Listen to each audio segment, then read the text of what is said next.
Good morning, everyone. My name's Alyssa Cooper, and once again, we are cooking in quarantine.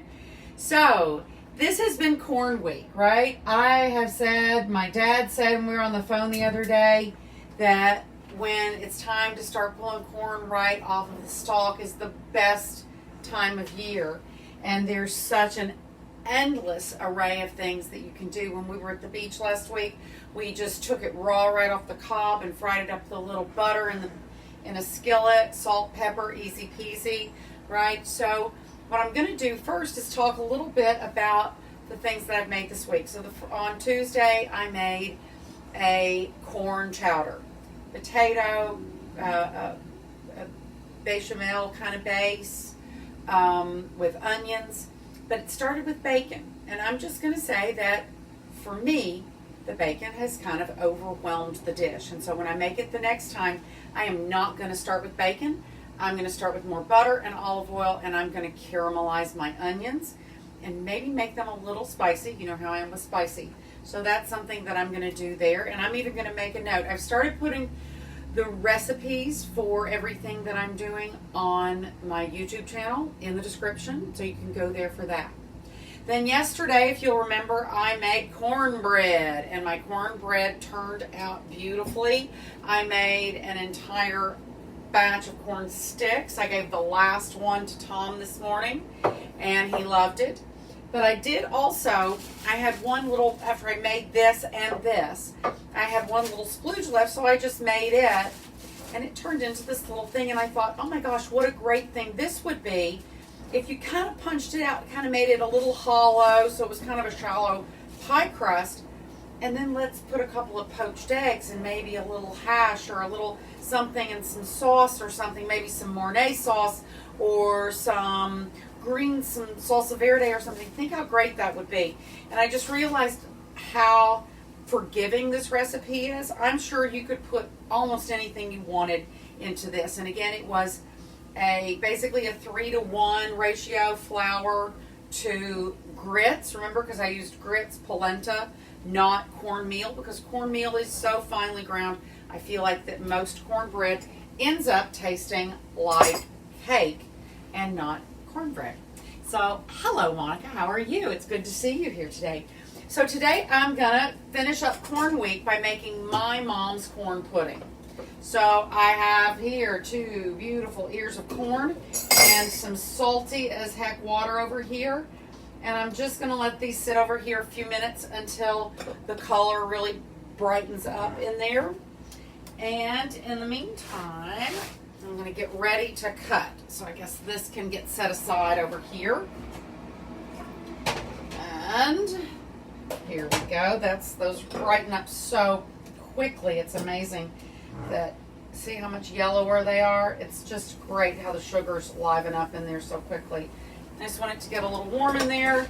Not too warm so I can't handle it, but I'm going to take this off the cob and figure out how much corn I actually get off of these 2 ears. So let me see here.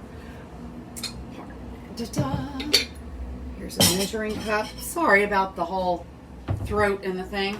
Makes me think about that great Mark Efron. I'm sorry about my neck. We're all sorry about our necks, right? So I think that is probably enough. We were talking, a friend of mine and I were talking this morning that, how that we all it's nice to give a nod to the people that you admire.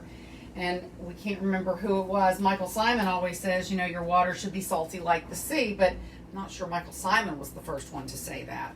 So here's this. Just I'm going to have to, wait a second because I don't have Teflon hands. And of course, I never managed to get everything out that I actually need. So my mom's recipe is delicious and it is so simple. So basically, it's 1 egg, 1 tablespoon of flour, 1 tablespoon of butter to 1 cup of corn, and then add enough milk to fill up, just to get to where your liquid is at the right level to cover the corn, just to barely, right, with then a little salt, a little pepper, a little sugar, but because it's me, we're going to also put some cayenne in it as well. So I guess one thing I can do is get myself over here. Ooh, look what I can do. I'm going to use my pan, and I'm going to let my hot water over here, since, look, it's all Le Creuset, it's all the same size. I'm going to let that heat up my pan over here so I can melt my butter over here. I know I'm going to have at least 1 cup of corn here, so I think I can get that first tablespoon of butter going.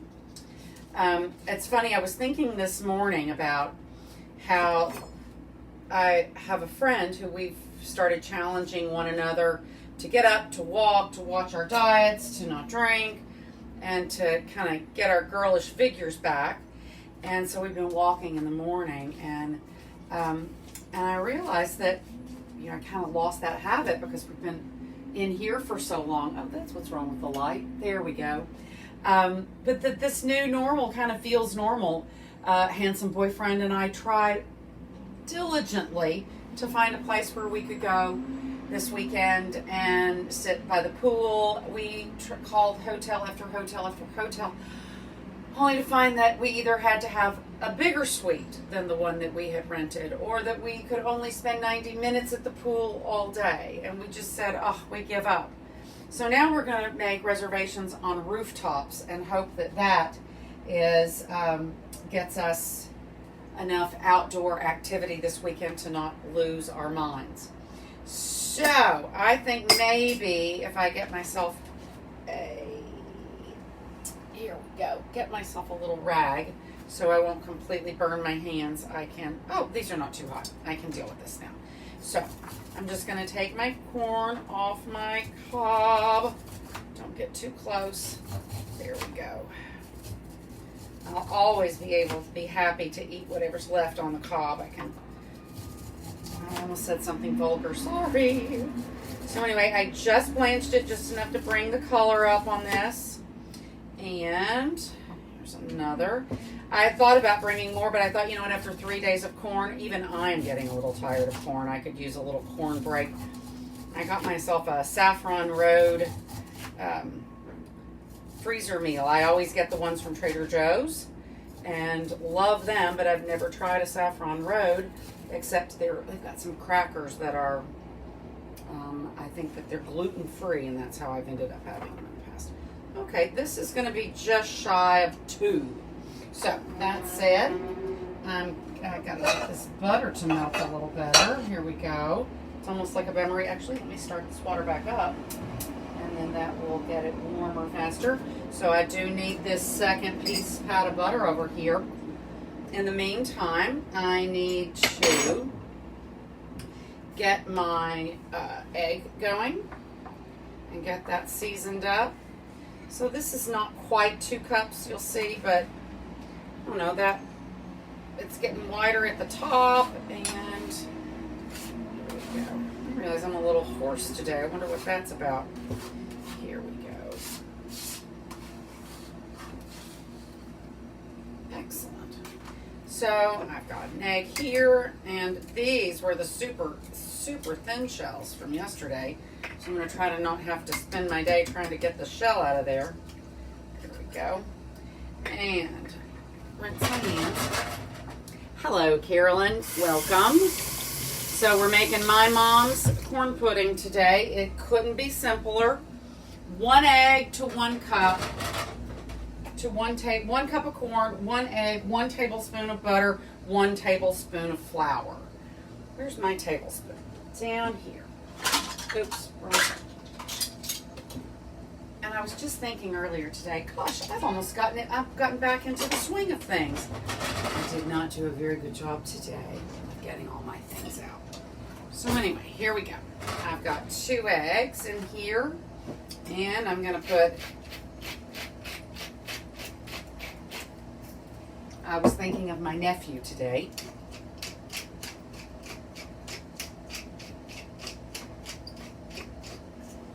There we go. A little sugar, because as anybody out there knows, the secret to Southern cooking is salt, pepper, sugar, and fat. Boom. Makes everything taste delicious. And then the farther south you live, you might say you got to put some even hotter pepper in there, and there's that. So now my butter is melting over here. Oh, I shouldn't have touched that. That was not smart. Steam hot. Thank goodness I've learned a little how to do this a little better. Here we go. That's better. I need a little silicone glove. So let me move this around so the last of that butter melts. Let me see, maybe I need to just stick this down here. Make that melt. Force it to melt. So this is a new thing I've learned, is just melt your butter in the pan you're going to cook it in, and then you don't have to dirty another pan, right? So now I'm going to mix this up real well, and I've just put about a teaspoon of sugar, a healthy grind of salt and pepper, a little pinch of cayenne in here.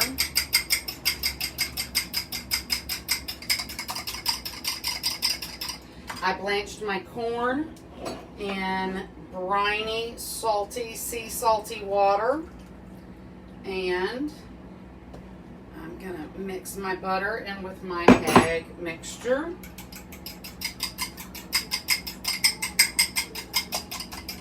I'm going to put my corn right there into my little pan.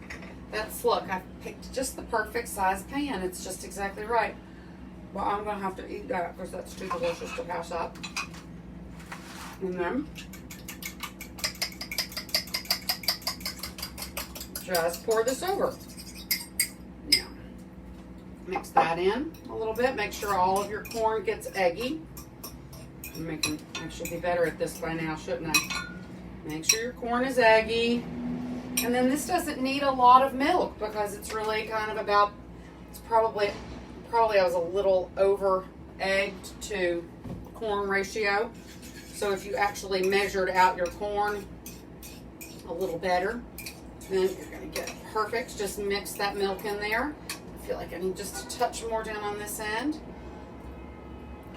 And Mom says not to put the milk into the egg mixture first because like this, I might have made it too milky, and now this is nice and eggy.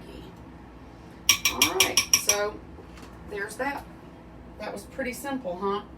So anyway, that's the deal for today. And I think I made while I was away, while I was on my break for the refrigerator and away at the beach, I made a spreadsheet that has laid out all of the weeks moving forward. I'm probably into February of next year because we're going to be here until this time next year, I'm pretty sure. So anyway, guys, I'm thinking that next week might be something like ground pork, and we might learn to do dumplings and lion's head meatballs and a few little things like that. So tune in. We'll be here again. This needs to bake at 375 until it's, firm and brown on the, a little browned on the top. You don't want it to overly brown. But that's all I know, guys. And I'm going to go and get myself organized because I'm going to have you know what I didn't do? I am so bad. See, this is why I have to get better at laying things out. I put no flour in this. So here's what I'm going to do to fix that.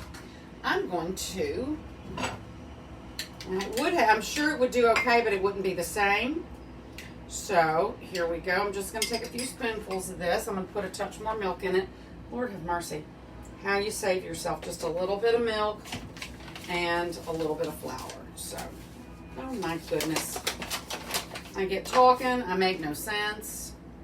Let's see. I need something clean and egg-free to go inside my bag of flour. So this was not quite too egg-worthy. So I'll do a little light. And now, watch me save my tiny hoe here. Let's see if I can make that disappear. Look at that. I have made it disappear. Now that I've got that in there, I'm going to add more until it is a beautiful texture and can mix into the rest. You know what? I promise you that this is so forgiving that this is going to work. It's going to work anyway. It might even be better. You never know. So here we go. Leavening, no lumps, beautiful. Get my little thing here. And now, boom. Now I'm going to mix all of this in together, and that's going to be even better. My goodness. See, it's like I said, guys, there are lots and lots and lots of people out here in the world doing cooking on camera, but there is nobody out here who is cooking things they've really never cooked before, that they put together 15 minutes ago and fix it on the fly. That's my story. I fix it on the fly. There is no room for error, so you got to fix it on the fly. And there's that. Now I have a beautiful container. And I'm going to put just a little bit of this for a little color. And you know what else I'm going to do for color? I'm going to take a little paprika. And I think that's going to be pretty on top of it too. Just make it pretty. It's not really going to have an impact on the flavor so much. It's just going to be pretty. Now, there you go. So today at my house, we've got corn pudding by the skin of my teeth. We've got tons of cornbread, which I'm going to be giving more away today. And I put a pork tenderloin in that I did with kind of a Korean barbecue sauce that I made that one day in the future we'll talk about here ourselves. So guys, that's probably it for me. Yes, it's exactly the right time for me to say so long, farewell, auf Wiedersehen, good night. And you guys have a great weekend. Remember, cook something good to eat. Share your food, share your heart. Do something kind for someone else. And always wear your mask. Thanks, guys. Have a great day. Have a great weekend. Hello, Denise.